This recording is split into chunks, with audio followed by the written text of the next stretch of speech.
जय श्री राम दोस्तों। आज के समय में स्थान स्थान से लोग स्थानांतरित होकर कहीं और बस जाने के कारण अथवा संयुक्त परिवार के विघटन या अलग शहरों में रहने की परंपरा अथवा आधुनिकता की दौड़ में मूल संस्कार भूलने की परंपरा से बहुत अधिक लोगों और परिवारों को ये तक पता नहीं है कि उनके कुल देवता या कुल देवी कौन है, इनकी कैसे पूजा होती है। ये तो बात की बात है।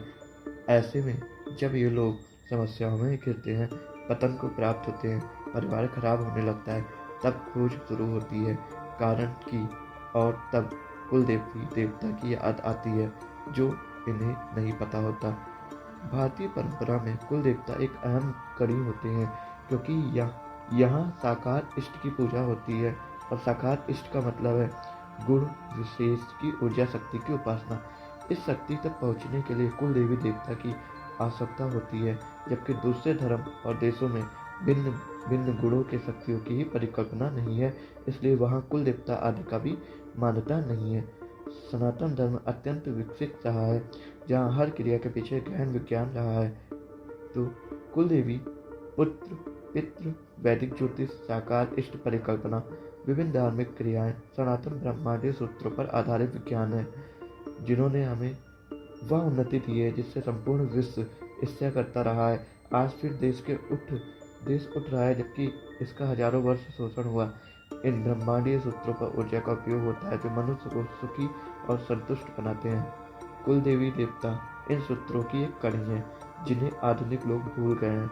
कुल देवता कुल देवी की असंतुष्टि या पूजन न होने या इनके रुष्ट होने से तीन तरह के परिणाम एक साथ आते हैं, जो पतन, तबाही और कष्ट के कारण बन जाते हैं। पहला ये कि आप कोई भी पूजा अनुष्ठान जब करें या कराएं, वो आपके उस इष्ट तक नहीं पहुंचता, भले ही आप खुद को संतावना दे दे कि पूजा इष्ट तक पहुंच रही है। कोई भी पूजा आराधना कुल देवी देवता द्वारा ही इष्ट तक पहुंचती है, और ये मनुष्य तथा ईश्वर के बीच की कड़ी होती है। दूसरा, आपके पितृ लोग स्थायी रूप से असंतुष्ट हो जाते हैं, और स्थायी पितृ दोष परिवार में उत्पन्न हो जाता है, क्योंकि पितृलोक कुल देवी देवता को पूजते आए हैं, उन्होंने इन्हें स्थान दिया होता है, अतः वे असंतुष्ट हो जाते हैं। पितरों की संतुष्टि के लिए किया गया कोई कार्य सफल नहीं होता है, क्योंकि उन्हें जिन देवताओं के माध्यम से तृप्ति मिलती है उन तक पूजा नहीं पहुंचती।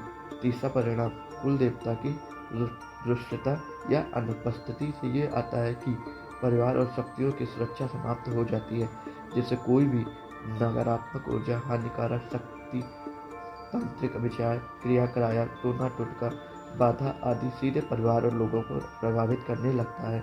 इनसे बचाने वाली कोई शक्ति नहीं होती। भूत प्रेत जैसे वाहपय बाधाएं बेरोक टोक घर में आ सकती हैं या प्रभावित कर सकती हैं। कुल देवी देवता की अनुपस्थिति या रुष्टता से खानदान में कया श्राद्ध, नासिक या हरिद्वार श्राद्ध आदि की प्रक्रिया करने पर भी पितृदोष प्रभाव समाप्त नहीं होते। आपके इष्ट तक आपकी पूजा नहीं पहुंचती, जिसके आपके सारे पूजा पाठ व्यर्थ हो जाते हैं। आपकी मुक्ति का मार्ग अवरोध हो जाता है। पितृदोष की उपस्थिति वाली समस्त समस्याएं अपने आप उपस्थित होती रहती हैं, और चूंकि इनका सीधा संबंध पितरों से होता है, जैसा मानसिक अवसाद होता है, चिंताएं घेरे रहती हैं, व्यापार में नुकसान होता है, सब कुछ ठीक लगने पर भी उपयुक्त आय नहीं होती, अनायास हानि हो जाती है, धोखा मिलता है, परिश्रम के अनुसार फल नहीं मिलता, उन्नति के मार्ग अवरुद्ध हो जाते हैं, सभी प्रकार की योग्यता क्षमता होने पर भी उपयुक्त उन्नति नहीं होती, वैवाहिक जीवन में समस्याएं अथवा विवाह न होना, विवाह के बाद भी अलगाव हो जाना, जीवन साथी के साथ कलहपूर्ण जीवन होना, ये सब कुल देवता की अनुस्मृति में अनुकूल ग्रहों की स्थिति जो गोचर दशाएं होने पर भी शुभ फल नहीं मिल पाते। कितना भी पूजा पाठ देवी देवताओं की अर्चना की जाए, उसका शुभ फल नहीं मिल पाता, क्योंकि देवताओं तक उपाय और पूजन नहीं पहुंचता। आय व्यय में सदैव असंतुलन बना रहता है, मांगलिक कार्य में बाधा आती है, बच्चों के विवाह नहीं हो पाते, उनकी उच्च शिक्षा में बाधा आती है, उनका दाम्पत्य जीवन सुखी नहीं होता, अनायास के खर्चे आते हैं, दुर्घटनाओं में जैसी बीमारियां होती हैं, व्यापार व्यवसाय में लगा हुआ रुपया डूब जाता है, व्यवसाय बंद हो जाता है, प्रॉपर्टी संबंधी समस्याएं आती हैं, और ऐसे ही बहुत सी समस्याएं आती हैं। तो इसके लिए आपको क्या करना है? इस कारण खानदान पतन की ओर बढ़ता है, जिससे आपकी समस्याएं आती कुछ पीढ़ियों बाद खानदान का नाम लेने वाला तक नहीं बचता। ऐसी संतानें उत्पन्न होती हैं अगर आपके पास कुल देवी देवता जो है खुश नहीं है, जिससे समाज तिरस्कृत करता है और दंड पाती है। अतः विनिष्ट हो जाता है, परिवार बिखर जाता है, कोई बाह्य शक्ति घर में स्थायी रूप में आ जाती है। अगर आपको कुल देवता का पता नहीं है तो आप क्या करें।